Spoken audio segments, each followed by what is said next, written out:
الحمد لله رب العالمين والصلاة والسلام على سيد الأنبياء والمرسلين أما بعد فأعوذ بالله من الشيطان الرجيم بسم الله الرحمن الرحيم مل کر پڑھیں الصلاة والسلام عليك يا رسول الله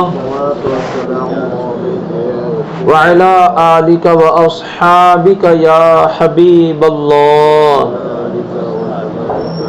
الصلاة والسلام عليك يا نبي الله وعلى آلك وأصحابك يا نور الله أعوذ بالله من الشيطان الرجيم بسم الله الرحمن الرحيم ولو أنهم إذ ظلموا أنفسهم جاءوك فاستغفروا الله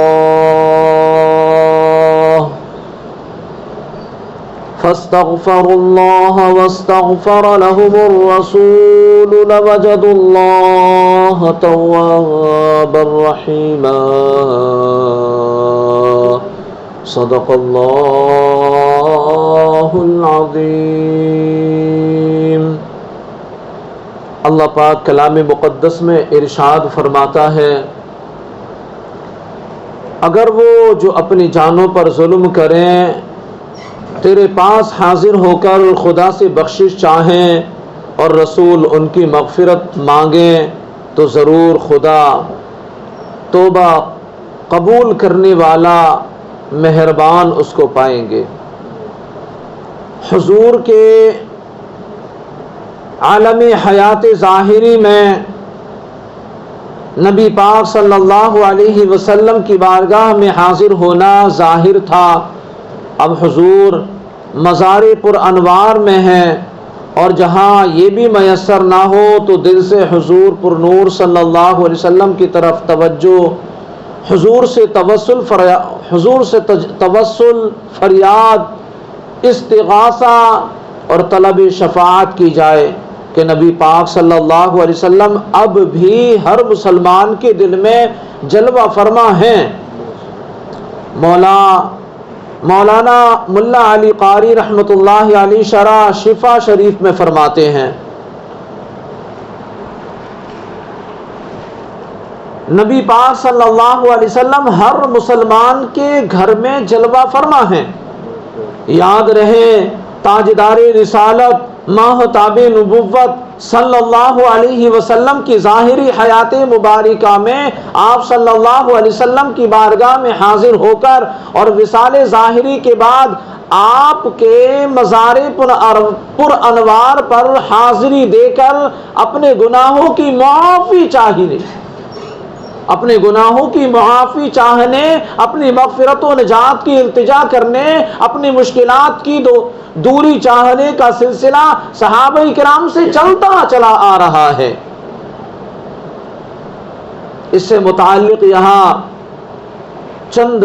واقعات بھی ملاحظہ فرمائے. حضرت ابو لبابہ بن عبد المنظر رضی اللہ عنہ سے غزوہ بنو قریظہ کے موقع پر ایک خطا سرزد ہو گئی تو آپ صلی اللہ علیہ وسلم کی بارگاہ میں صحابی رسول حضرت ابو لبابہ رضی اللہ عنہ اس قدر نادم ہوئے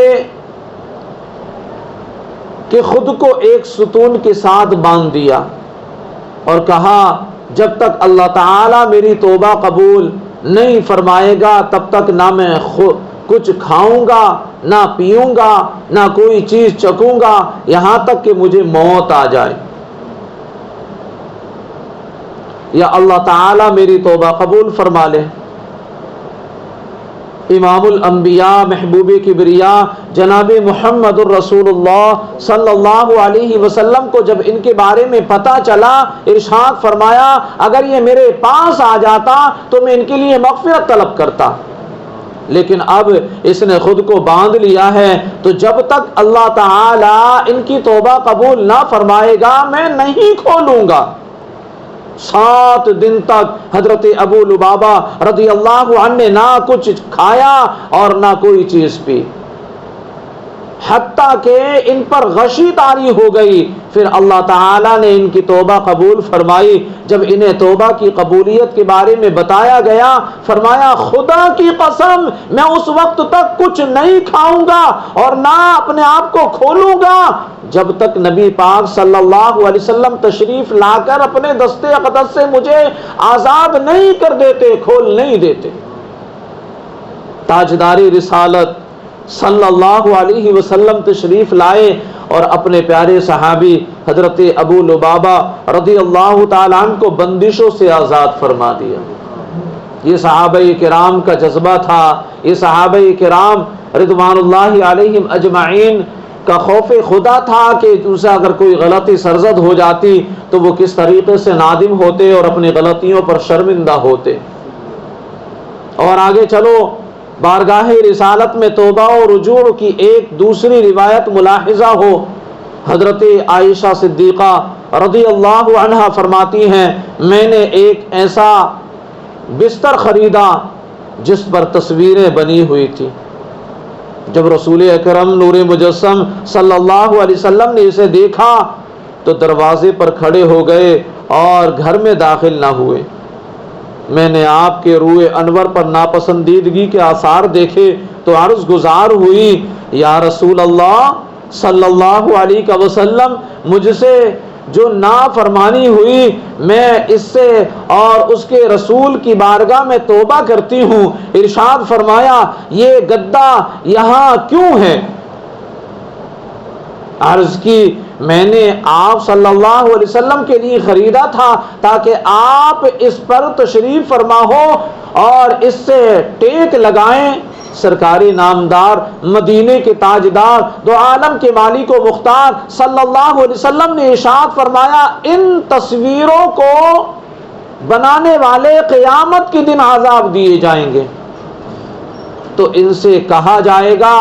جو تم نے بنایا انہیں زندہ کرو، اور ارشاد ہوگا جس گھر میں تصویریں ہوں اس میں فرشتے داخل نہیں ہوتے،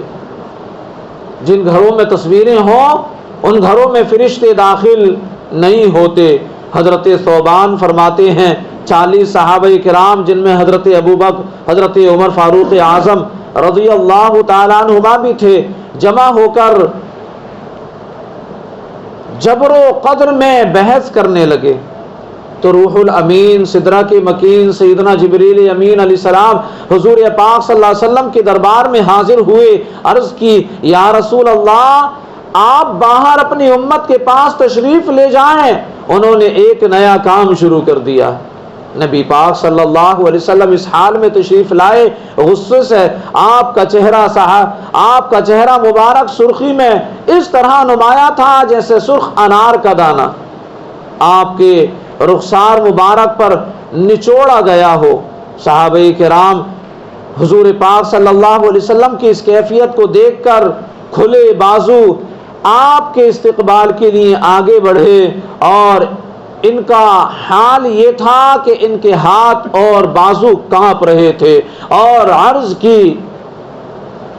ہم نے اللہ عز و جل اور اس کے رسول صلی اللہ علیہ وسلم کے دربار میں توبہ پیش کی۔ آپ نے ارشاد فرمایا قریب تھا کہ تم اپنے اوپر جہنم کو واجب کر لیتے، میرے پاس جبریل امین علیہ السلام تشریف لائے۔ عرض کی آپ باہر امت کے پاس تشریف لے جائیں، انہوں نے نیا کام شروع کر دیا ہے۔ او مسلمانوں، یہ تھا ان عاشقان رسول کا جذبہ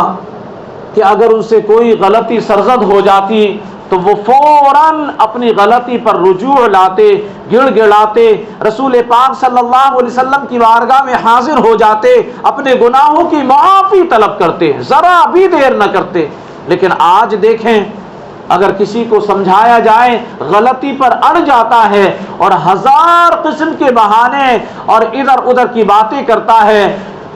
اور وہ یہ چاہتا ہے کہ میری غلطی چھپ جائے، لیکن غلطی کبھی چھپتی نہیں ہے۔ کوئی بھی آدمی اپنی غلطی پر اگر کسی کی اصلاح کی جائے تو وہ اس سے فوراً درگزر کرے، اس سے آدمی چھوٹا نہیں ہو جاتا، بلکہ اللہ عز و جل اس کو اور عزتوں کا تاج عطا فرماتا ہے۔ اللہ تعالی ہم سب کو کہنے سننے سے زیادہ عمل کرنے کی توفیق عطا فرمائے، آمین بجاہ النبی الامین صلی اللہ علیہ وسلم۔ صلو علی الحبیب صلی اللہ تعالی علی محمد صلی اللہ علیہ وسلم۔ کعبے کے بدرو جا تم پہ کروڑوں درود، کعبے کے بدرو جا تم پہ کروڑوں درود، طیبہ کے شمس و ضحیٰ تم پہ کروڑوں درود، شافع روز جزا تم پہ کروڑوں درود، شافع روز جزا تم پہ کروڑوں درود، شافع روز جزا دافع روز جزا تم پہ کروڑوں درود، کعبے کے بدرود جا تم پہ کروڑوں درود، اور کوئی غیب کیا تم سے نہاں ہو بھلا، اور کوئی غیب کیا تم سے نہاں ہو بھلا، جب نہ خدا ہی چھپا تم پہ کروڑوں درود، کعبے کے بدرود جا تم پہ کروڑوں درود، کام وہ لے لیجئے تم کو جو راضی کرے، کام وہ لے لیجئے تم کو جو راضی کرے، ٹھیک ہو نام رضا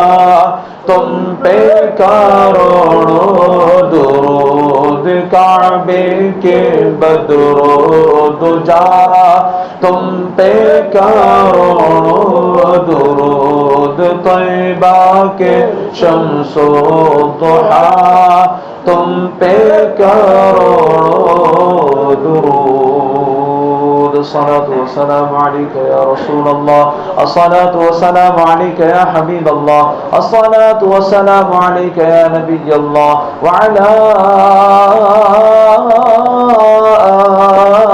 آلك وأصحابك يا نور الله، صلى الله تعالى عليه وسلم۔